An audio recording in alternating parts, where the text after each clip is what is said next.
부터 30절까지만 보도록 하겠습니다. 사사기 3장 15절부터 30절까지의 말씀, 구약성경 사사기 3장 15절부터 30절까지의 말씀을 저와 여러분이 한 절씩 교독하고 마지막 절은 함께 읽도록 하겠습니다. 구약성경 사사기 3장 15절부터 30절까지의 말씀, 하나님 말씀입니다. 이스라엘 자손이 여호와께 부르짖음에 여호와께서 그들을 위하여 한 구원자를 세우셨으니 그는 곧 베냐민 사람 게라의 아들 왼손잡이 에훗이라. 이스라엘 자손이 그를 통하여 모압 왕 에글론에게 공물을 바칠 때에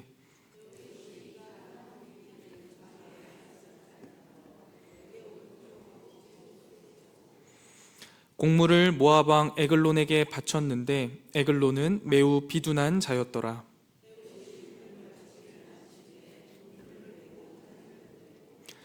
자기는 길갈 근처 돌 뜨는 곳에서부터 돌아와서 이르되 왕이여 내가 은밀한 일을 왕에게 아뢰려 하나이다 하니 왕이 명령하여 조용히 하라 하매 모셔 선 자들이 다 물러간지라.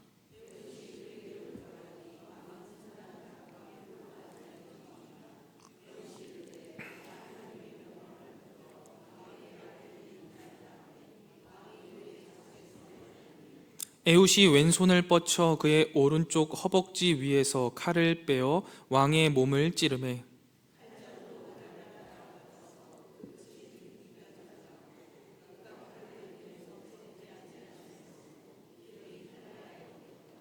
에훗이 현관에 나와서 다락문들을 뒤에서 닫아 잠그니라.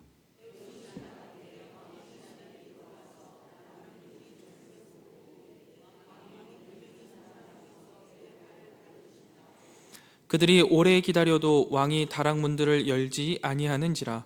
열쇠를 가지고 열어본즉 그들의 군주가 이미 땅에 엎드러져 죽었더라.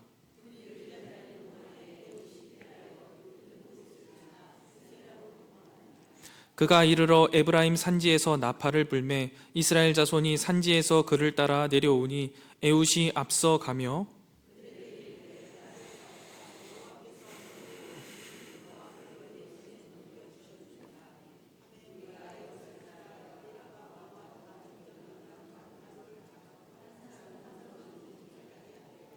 그때 모압 사람 약 10,000명을 죽였으니 모두 장사요 모두 용사라.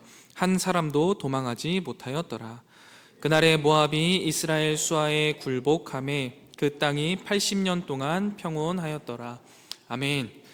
23년도도 이제 5일밖에 남지 않았습니다. 올 한 해 하나님이 주신 은혜 가운데 잘 마무리하시고 새해에는 더욱더 풍성한 하나님의 사랑과 은혜를 누리시는 저희 성문교회 성도님들 다 되시기를 주님의 이름으로 축복드립니다. 이 세상은요, 끊이지 않는 경쟁이 가득합니다. 그래서 사람들은요, 저마다 강해지기 위해서, 더 많이 갖기 위해서 애를 쓰면서 살아갑니다. 내가 강해지고 더 많은 것들을 움켜쥐면 안전해지고 행복해질 것이라고 믿기 때문입니다. 그런데 이것과 비슷한 모습이요, 교회 안에서도 종종 보여질 때가 있습니다. 하나님은 준비된 사람을 쓰신다라고 하면서 성도들이 준비되어야 할 것을 말합니다. 그런데 도대체 무엇이 준비되어야 합니까? 세상이 말하는 것처럼 더 많은 힘과 능력, 더 많은 물질을 준비해 두면 하나님이 그런 사람을 사용하시는 겁니까? 우리가 이 세상을 이길 강한 힘과 많은 능력을 구비해 두면 하나님께서 그런 강한 우리를 당신의 나라를 이루기 위해 사용하신다라는 말일까요? 저는 오늘 본문을 통해서 하나님이 원하시는 준비된 사람이 어떤 사람인지, 무엇을 준비해야 되는지를 함께 살펴보고 우리 사랑하는 성문 공동체가 모두 준비된 자로서 하나님 나라를 위해 그 나라를 함께 이루어가는 공동체가 되는 시간이었으면 좋겠습니다. 오늘 본문 말씀을 보면요, 하나님을 배역한 이스라엘은요, 그 대가로 모압의 통치를 받게 됩니다. 시험을 당하게 되죠. 그러나 그들이 하나님께 부르짖자, 하나님을 찾자, 하나님은 기다리셨다는 듯이 사사 에훗을 통하여서 그들의 모압의 통치를요, 하루아침에 구원해 주십니다. 오늘 본문의 배경을 보면 이스라엘이 모압 왕 에글론에게 공물을 바치고 있을 때라고 되어 있습니다. 이스라엘이 모압의 속국이 된 시기인 것이죠. 그래서 모압에게 18년 동안이나 공물을 바치고 있는 상황입니다. 그리고 그 일을 누가 대표해서 하고 있느냐라고 하면 베냐민 지파 게라의 아들 왼손잡이 에웃, 이 사람이 하고 있었던 겁니다. 그런데 이 에웃의 별명이 앞에 붙어 있는데 그 별명이 뭡니까? 왼손잡이입니다. 과거에는요, 옛날에는요, 제가 어렸을 때만 하더라도 이 왼손잡이라는 별명을요, 이 에웃이 오른손에 장애가 있었다라는 견해가 있었습니다. 그래서 장애인이었다라고 이제 이야기를 하는 경향이 있었어요. 그런데 여러분, 그냥 왼손잡이라고 한다면 그렇게 이해될 수도 있습니다. 그런데요, 에웃이 속한 지파가요, 베냐민 지파라는 점에서 베냐민 지파의 왼손잡이라는 표현은요, 오른손에 장애가 있어서 왼손을 쓰는 사람들을 말하는 게 아닙니다. 전투를 위해서 왼손을 고도로 훈련한 최정예 요원들을 지칭하는 말이 바로 왼손잡이라는 겁니다. 그 근거로요, 사사기 20장 15절부터 16절 말씀을 한번 보도록 하겠습니다. 제가 읽어드릴게요. 그때 그 성읍들로부터 나온 베냐민 자손의 수는 칼을 빼는 자가 모두 2만 6천 명이요 그 외에 기브아 주민 중 택한 자가 700명인데 이 모든 백성 중에서 택한 700명은 다 왼손잡이라 물매로 돌을 던지면 조금도 틀림이 없는 자들이더라 라고 말하고 있습니다. 여러분, 우리가 성경을 읽어보면 여러 지파들의 성향을 알 수 있는데요, 특별히 베냐민 지파는요, 원래도 좀 호전적이고 전투에 능한 지파입니다. 이거 싸우면 싸우겠다라는 마음을 항상 갖고 있는 지파인 거죠. 그래서 그 지파 중에 칼을 빼는 자, 즉 군인이 16,000명이나 있습니다. 그리고 그 외에 기브아 주민 중에서 700명을 더 포함했으니까 총 베냐민 지파 중에서 전쟁에 나갈 수 있는 사람이 16,700명이 있는 겁니다. 이 중에 또 최종의 요원으로 700명을 뽑았는데 그들을 뭐라고 말해요? 왼손잡이다 라고 말해요. 그러면서 그 왼손잡이에 대한 설명이 뭐예요? 물매로 돌을 던지면 조금도 틀림이 없는 자들이라고 이야기합니다. 베냐민 지파의 왼손잡이는요, 이런 사람들인 거예요. 제가 군대를 가기 전에는요, 북한이랑 우리랑 남한이랑 싸우면은 비슷비슷하게 싸우다가 그래도 우리가 미군이 있으니까 미군을 등에 업고 나중에는 이기겠지라는 생각 정도를 갖고 있었거든요. 그런데 제가 이제 특전병으로 특전사에 다녀왔는데 자대에 딱 배치 받자마자 야, 이거는 전쟁 나면 100만% 이긴다 라는 생각을 하게 됐어요. 왜 그러냐면 그 당시에 이제 딱 처음 자대를 배치받고 아침에 이제 구보를 뛰러 나갔는데요, 이 부사관들이 다 우통을 벗고 갑니다. 제가 겨울군번이거든요. 눈이 펑펑 내렸는데도 우통을 다 벗고 있는데 시커매요. 시커멓고 막 갑옷을 입은 것 같은 말 같은 사람들이요, 막 뛰어다니고 있어요. 뛰고 나면 뛰고 끝나는 게 아니에요. 외줄이 한 3m 되는 게 있는데요, 그거를 막 올라탑니다. 보고 있으면 막 침팬지 같아요. 그 사람들이 막 노래를 부르고 뛰는 거를 보면은요, 아우라가 장난이 아니에요. 여러분들 태양의 후예 보셨을 건데요, 태양의 후예 나오는 그 몸 좋은 사람들이 이제 특전사들인데요, 거기에서 그 사람들이 나오는 아우라는요, 절반도 안 돼요. 보고 있으면은요, 섬뜩섬뜩합니다. 그런 사람들을 보니까 야, 이거 전쟁 나면 100% 이긴다 라는 생각을 하게 되는 거죠. 그런데 그게 여단이에요. 근데 그 여단이 총 6개 여단이 있습니다. 근데 그 중에서요, 차출을 해서 그 여단에서 가장 전투력이 좋은 사람들을요, 정찰대로 뽑습니다. 그리고 그 정찰대를요, 또 다시 한번 사령부에서 뽑는데 그걸 이제 707 특임대라고 해요. 그렇게 해서 한 300~400명만 뽑거든요. 특전사가 대략 한 2만 명 정도 된다고 하는데 그 중에 한 300~400명만 뽑는 거예요. 그게 707 특임대라는 곳이에요. 여러분, 이곳은요, 감히 상상도 되지 않는 곳입니다. 특수전교육단이라고 이제 특전사들이 교육을 받는 곳이 있는데 거기에 이제 병사들이 기본 강화 훈련을 받으러 갑니다. 그러면 그 중에 가끔 지나가다가 여기 마크에 백호가 박힌 사람들이 지나가요. 그게 이제 707 특임대거든요. 눈도 못 마주칩니다. 그 사람들 지나치면요, 다들 이렇게 눈을 피해야 될 정도예요. 보고 있으면 그런 사람들, 그게 707인데요. 이스라엘 백성들 가운데 이 707이 누군 거예요? 베냐민 지파 왼손잡이들이 그런 사람들입니다. 가뜩이나 호전적이고 전투를 잘하는데 그 중에서도 700명을 뽑았고 그들이 물매를 던지면 어떻대요? 조금도 빗나감이 없는 사람들입니다. 오늘 본문 사사기 13장에 나오는 히브리어를 한글 성경에는 그냥 왼손잡이라고 번역했지만요, 실제로 풀어 있음 히브리어에는 어떻게 되어 있냐면 오른손 사용이 제한된 사람들이라고 되어 있습니다. 이거를 왼손잡이다라고 번역한 건데요, 왜 그랬냐면 의도적으로 어렸을 때부터 훈련을 받을 때요, 오른손을 묶어놓고 생활하게 하는 거예요. 오른쪽 사용을 제한하는 거예요. 왜 그랬을까요, 여러분? 이거는요, 고대의 전쟁의 상황을 좀 알아야지 이해할 수 있어요. 여러분, 일단 상식적으로요, 우리가 만약에 싸울 때 왼손잡이랑 오른손잡이랑 싸우면은요, 누가 더 유리할 것 같으세요? 왼손잡이가 유리합니다. 왜냐하면 우린 기본적으로 오른손을 쓰기 때문에 오른쪽에서 뭐가 날아올 거를 상상하지 왼쪽에서 훅훅 날아오는 걸 몰라요. 이걸 어떻게 하면 잘할 수 있냐면 라켓 스포츠를 쳐보면 잘합니다. 제가 테니스를 좋아하는데요, 테니스를 치면요, 왼손잡이들이랑 치면 공이 요상하게 와요. 왜냐하면 우리는 오른손으로 치는 것만 생각을 하는데 왼손잡이들은 이게 방향도 다르고 스핀도 달라요. 그래서 치기가 어렵고 이기기가 어렵습니다. 같은 맥락이에요. 그래서 뭔가 이제 사람들이 싸울 때는요, 왼손잡이가 유리합니다. 반대로 왼손잡이들은 늘 오른손잡이를 상대하니까 오른손잡이가 당연히 편해요. 근데 웃긴 건 뭔지 아세요? 왼손잡이들도 왼손잡이를 어려워합니다. 서로 만나기가 어렵기 때문이에요. 이런 게 일반적인 이유고요. 그 다음에 여기에서 파생되어서요, 이제 전쟁을 준비할 때 옛날에는 공성전을 치르잖아요.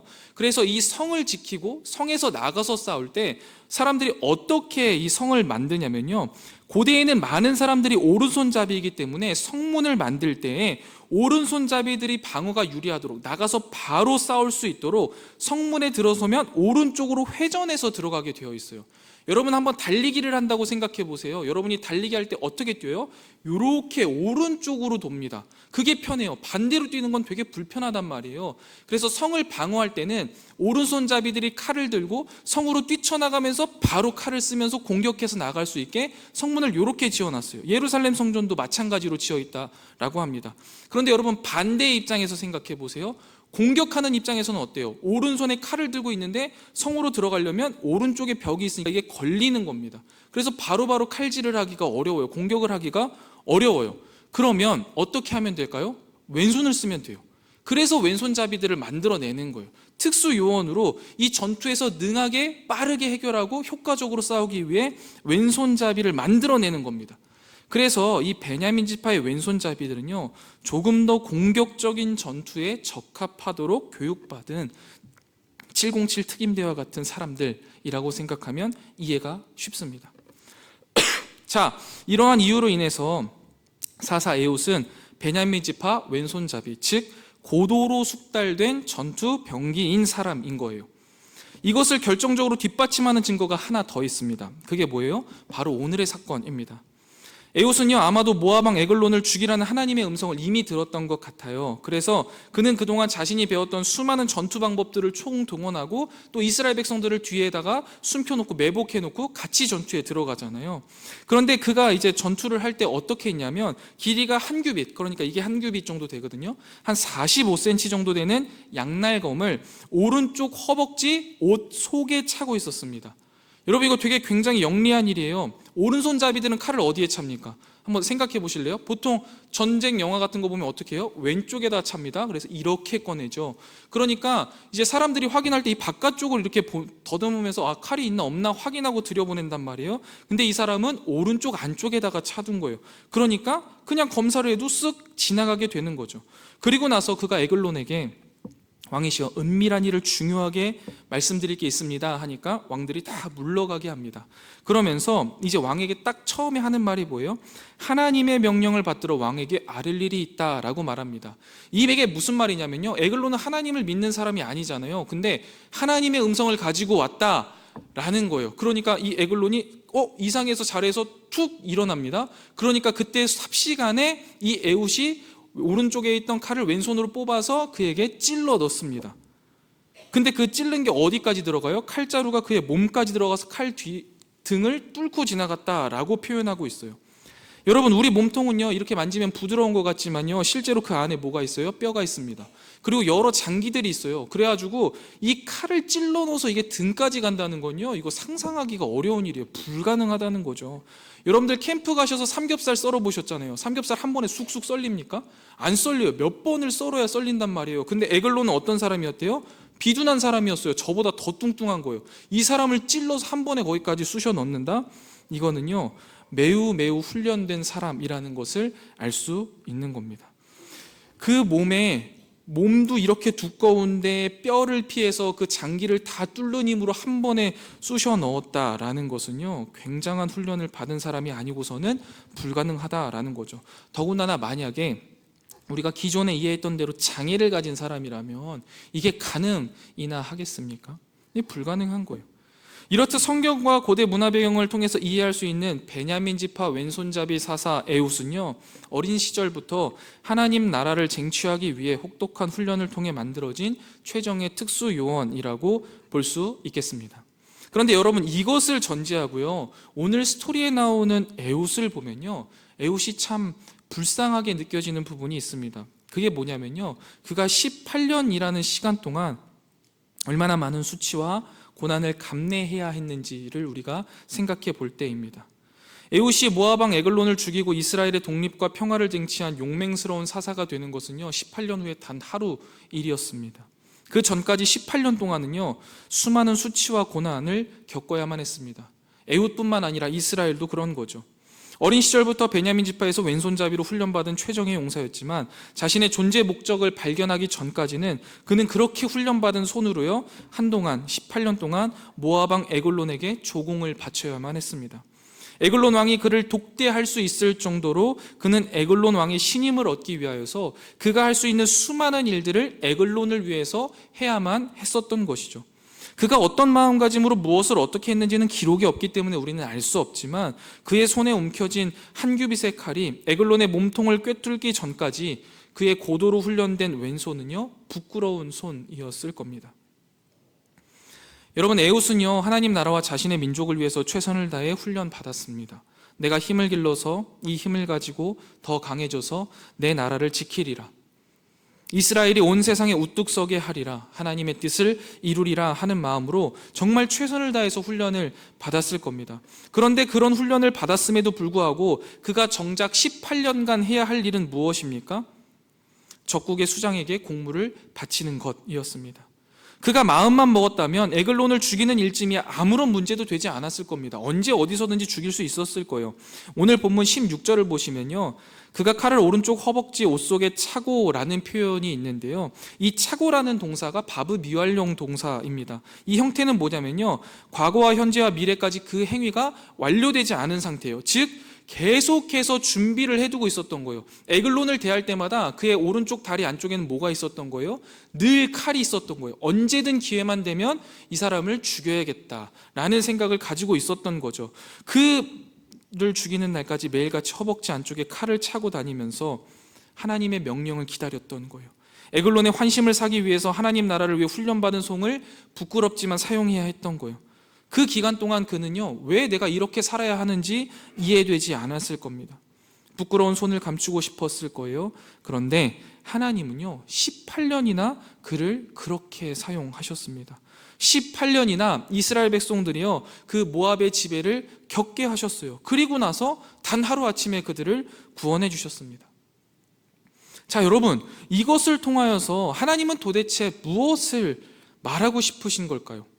분명한 사명을 가지고 철저히 준비해 온 에웃이 18년이라는 시간을 부끄럽고 수치스럽게 고통의 시간을 보내게 하시고 단 하루 만에 그를 통해서 이스라엘 백성을 구원해 주시는 의도가 분명히 있으셔야 할 것 아니겠습니까? 그저 이스라엘 백성들이 나를 배신한 게 너무 얄밉고 미워서 18년 정도는 벌을 세워야겠다라는 생각을 하셨을까요? 그러기에는 에웃이 너무 안타깝잖아요. 그리고 우리가 알고 있는, 우리가 믿고 따르는 하나님은 그런 분이 아니시잖아요.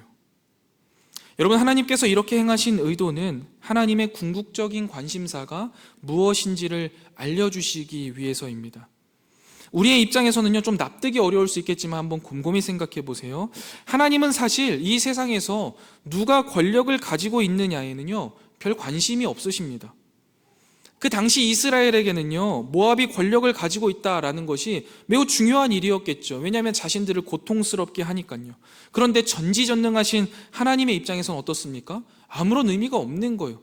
하루아침이라도 그 권력을 바꾸실 수 있으시니까요. 뺏으실 수 있으시니까요. 모압의 권력을 빼앗는데 단 하루아침도 걸리지 않았기 때문이에요.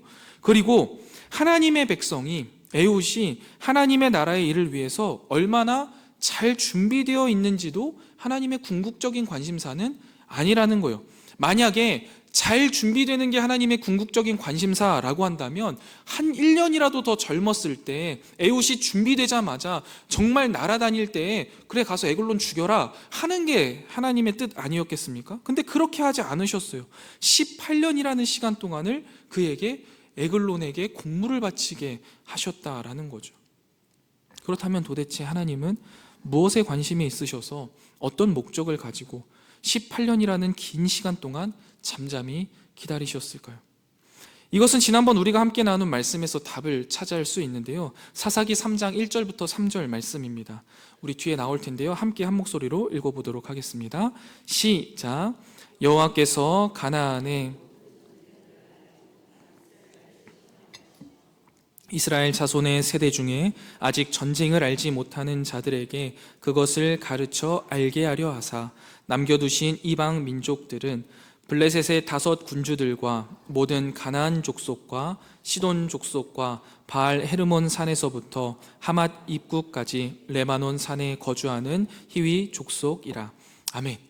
하나님께서 18년 동안 이스라엘 백성들을 에돔의 압제에 당하게 하신 것은 전쟁을 겪어본 적이 없는 이스라엘 자손들에게 전쟁이 무엇인지를 가르쳐 알게 하시려고 시험하신 것입니다.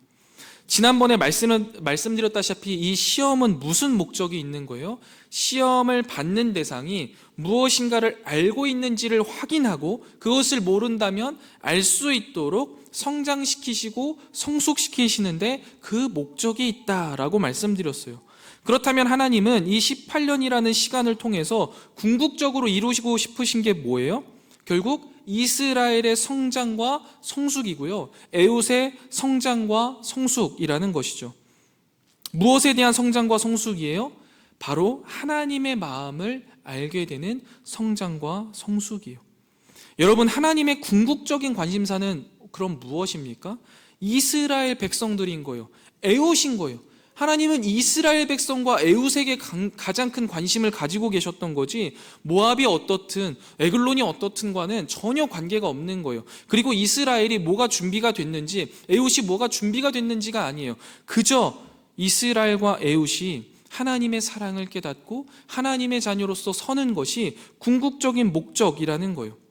사랑하는 성문교회 성도 여러분, 우리 하나님은요, 하나님의 백성들이 하나님의 마음을 이해할 수 있도록 성장시키시고 성숙시키시는데 그 궁극적인 목적이 있다라는 것을요, 우리는 꼭 기억해야 합니다. 이것을 제대로 이해하지 못하면요, 우리는 우리의 삶을 제대로 이해할 수 없을 겁니다. 우리로 하여금 전쟁을 알게 하고 우리에게 고통의 시간들을 주셔서 우리를 시험하시는 모든 일의 목적이 뭐예요? 하나님 아버지의 마음을 이해하기를 원하시는 겁니다. 그렇기 때문에 누가 권력을 가지고 있는지의 문제는 하나님의 궁극적인 관심사가 아니에요. 누가 가장 잘 준비되었는가가 하나님에게는 궁극적인 관심사가 아니고 중요하지 않다라는 거예요. 이스라엘의 압제자들을 물리치는 것들쯤은 하나님께서 하루아침이면 해결할 수 있는 아무것도 아닌 문제들이잖아요. 우리가 그토록 목매고 있는 여러 문제들 마찬가지예요. 하나님께서는요, 아무런 문제도 아닌 거예요. 오히려 하나님은 이러한 문제들을 쉽게 해결해 주실 수 있지만 그렇다고 해서 그것만으로 하나님의 백성에 대한 삶의 답이 되지 않기 때문에 그렇게 하지 않으시고 기다리시는 거예요. 예를 들어 볼게요, 여러분. 태초에 하나님께서 에덴 동산을 만드시고 그 가운데 선악을 알게 하는 나무를 만드셨잖아요. 그리고 그 실과를 따먹지 말라라고 말씀하신 이유가 뭡니까? 단순히 그것이 창조주와 피조물의 그 차이라는 것들을 보여주기 위해서 만드신 건가요? 그렇게 생각하고 계시다면 아직 하나님의 마음을 한참 이해하지 못하고 계시는 겁니다. 하나님이 선악을 알게 하는 나무의 실과를 따먹지 말라고 하신 이유는 자유의지를 가지고 나와 함께 교제하자, 조금 더 적나라하게 말하자면 자유의지를 가지고 나를 사랑해줘 라는 메시지라는 것을 우리는 기억해야 돼요. 여러분, 자유가 없이 하는 모든 행동은요, 굴종에 불과해요. 하나님은 우리에게 굴종을 원하시는 게 아니잖아요. 굴종으로는 여러분 사랑이 불가능합니다. 힘으로 눌러서는 사랑이 되지가 않아요. 그래서 하나님이 우리에게 자유를 주신 거고 그래서 선악과를 주신 거잖아요. 그런데 우리는요, 문제가 뭐예요? 늘 그 선악과를 따먹는 게 문제예요. 하나님께서 우리에게 주신 자유와 사랑을 선택하기보다는 하지 말라는 방종과 교만을 선택하는 것이죠. 그런데 하나님은요, 그런 우리를요, 그냥 버리지 않으셨잖아요. 그리고 우리에게 주신 그 자유와 선택 속에서 하나님은 계속해서 우리와 싸우시는 거예요. 우리가 소원하고 기대하는 것, 그래서 우리가 선택해버린 것이 하나님이 주시려고 하는 것과 다르기 때문에 벌어지는 싸움이에요. 여러분, 그렇다면 이 싸움에서 우리만 죽어난다라고 생각하십니까? 이 18년이라는 기간 동안에 에훗과 이스라엘 백성들만 죽어나갔나요? 그렇지 않습니다. 우리의 주장과 하나님의 목적이 부딪혀 생기는 그 갈등과 긴장과 충돌은요, 사실은 하나님이 거의 다 견디고 계시는 거예요. 그리고 그런 우리를 계속 붙들어서 함께 나아가시는 게 구약 역사 내내 등장하는 하나님의 모습이고 사사기에 나오는 모습이잖아요. 그리고 이 모습이 신약으로 넘어가서 결국 어떻게 됩니까? 예수 그리스도를 십자가에 달려 돌아가시게 함으로써 완성을 이루시는 것을 우리는 성경을 통해서 알고 있습니다. 하나님께서는요, 그저 하나님이 우리를 사랑하시는 것을 우리가 알기를 원해요. 그리고 그 사랑 안에 우리가 행복을 누리기를 원해요. 그리고 하나님과 친밀하게 교제하시기를 원하십니다. 그런데요, 자꾸 우리가 이것을 까먹어요. 반대로요, 오해하는 경우들도 참 많은 것 같아요. 특히 에훗과 같은 사람들이 더 잘 까먹는 것 같습니다. 그리고 자꾸만 엉뚱한 소리를 해대고 엉뚱한 짓을 하는 거예요. 지금 제가 말하는 에훗과 같은 사람들이 뭐예요? 최정예로 하나님을 위해서 내가 준비해야 될 것을 최선을 다해서 준비한 사람들을 말합니다. 저는 오늘 설교를 준비하면서 에훗의 삶을 추적하고 상상해 보면서 제 모습이 많이 좀 떠올랐습니다. 저는 저만큼 하나님을 위해 준비된 사람은 많이 없다라고 생각했었어요. 13살 때 서원에서요, 20년이 넘는 시간 동안 하나님 나라와 영광을 위해서 살겠다는 결심이요, 단 한 번도 흔들려 본 적이 없습니다. 어린 시절에 여러 목사님들이 하나님께서는 준비된 사람 쓰신다, 준비되어 있어야 된다 라고 말씀하시기에 고개를 끄덕거렸어요. 그러면서 그래, 하나님이 쓰시는 귀한 사람이 돼야지, 완벽한 사람이 돼야지 하면서 생각하고 살았습니다. 학창시절에요, 친구들이 하는 못된 짓 단 한 번도 해본 적이 없습니다. 내가 드릴 수 있는 것, 가장 좋은 것을 드려야 한다라고 생각했기 때문에 한국에서 그래도 가장 좋은 신학대학을 가기 위해 재수까지 했어요. 그리고 중간에 군복무할 때 제가 특전병 지원한 가장 큰 이유는요, 하나님께서 어느 선교지를 보내시든지 내가 거기서 버티고 살아남을 수 있는 생존 방법을 배울 수 있어야겠다 라면서 지원해서 갔어요. 그러면서 거기서 엄청나게 고생을 한 거예요. 사역을 하면서도요, 신학교 2학년 때부터 사역하는데 11년째 단 하루도 단 한 번도 쉬지 않고 앞만 보고 달려왔습니다. 그렇게 해야지 하나님 앞에 완벽한 사람으로 준비될 거라고 생각했어요. 말씀 묵상 사역을 시작하고요, 지금 8년이 넘는 시간 동안 단 하루도 빼먹지 않고 매일같이 말씀을 읽고 성도님들과 나누었습니다. 저는 스스로 하나님을 위한 왼손잡이로 저를 철저하게 만들어가기 위해 애를 썼어요. 최정예가 되면 내가 할 수 있는 최고의 것을 하나님 앞에 드리면 하나님이 저를 사용하실 거라고 생각했기 때문입니다. 그런데요, 여러분, 종종 이 모든 것들이 버겁게 느껴질 때가 있습니다. 하나님이 나를 사랑해 주신 것이 참 행복하고 감사해서 그 사랑 안에 거하고 하나님을 향한 내 사랑을 표현하고 싶어서 시작한 일인데요, 어느새 제 마음속에는요, 제가 준비되어서 하나님께 쓸모가 있거나 도움이 되어야 한다라는 강박이 막 자리 잡기를 시작하는 거예요. 그래서 하나님께 드릴 무언가를 막 계속 준비해요. 무엇인가를 보여줘야만 할 것 같다는 그 마음이 들면서 모든 것이 부담스럽고 힘들게 느껴지게 되는 거예요. 그러면서요, 정작 하나님의 사랑을 누리기보다 하나님이 관심도 갖지 않으시는 일들을 내가 준비하고 있는 모습을 보게 되는 겁니다. 그리고 그런 것들을 부담으로 느끼고 혼자 헉헉거리고 있는 거죠. 그리고 이게 심해지면요, 상대방을 정죄하고 비난하는 냉정하고 사나운 사람이 되기 십상이더라고요. 상대방을 정죄하고 손가락질합니다.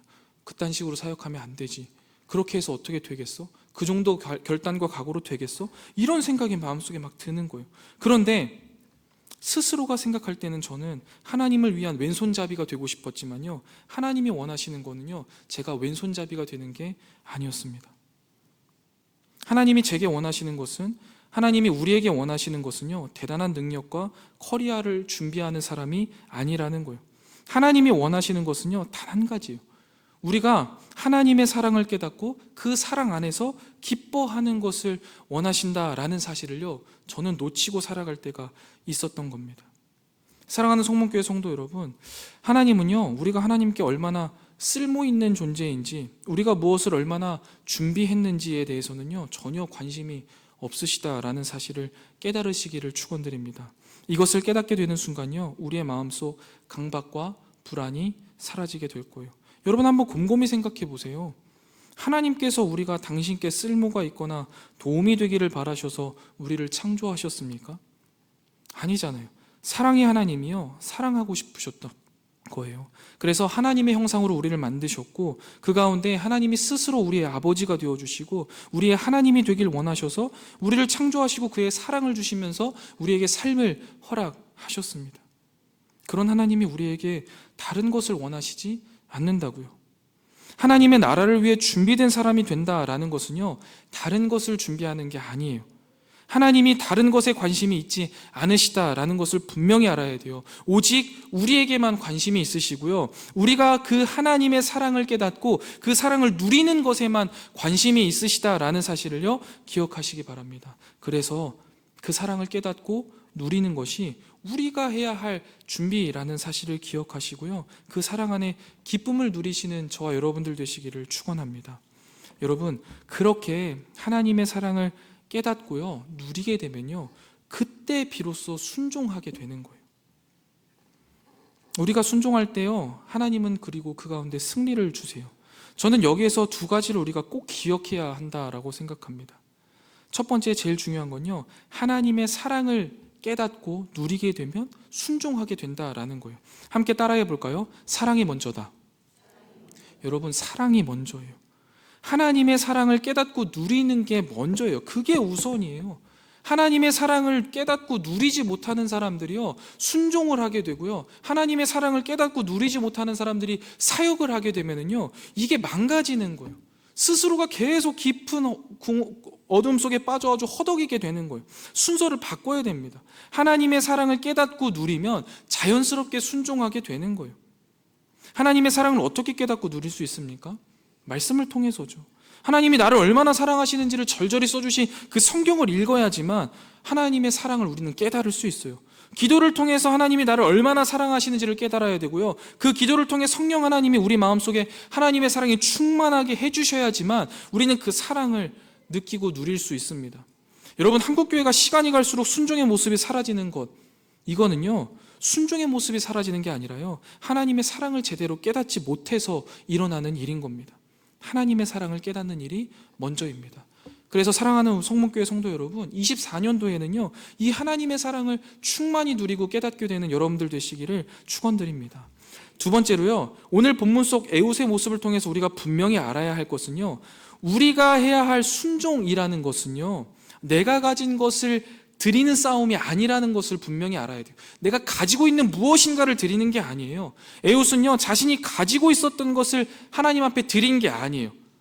자신의 삶, 자기 자신을 온전히 내어드린 거예요. 그러니까 18년 동안이나 참고 있을 수 있었던 거예요. 언제든 칼로 찔러서 죽이고 끝날 일인데 그러지 않고 버텨낼 수 있었던 거예요. 그 수치와 고난을 버텨낼 수 있었던 것은 내 삶 전체를 드리겠다라는 결단과 각오가 섰을 때 가능한 것이죠.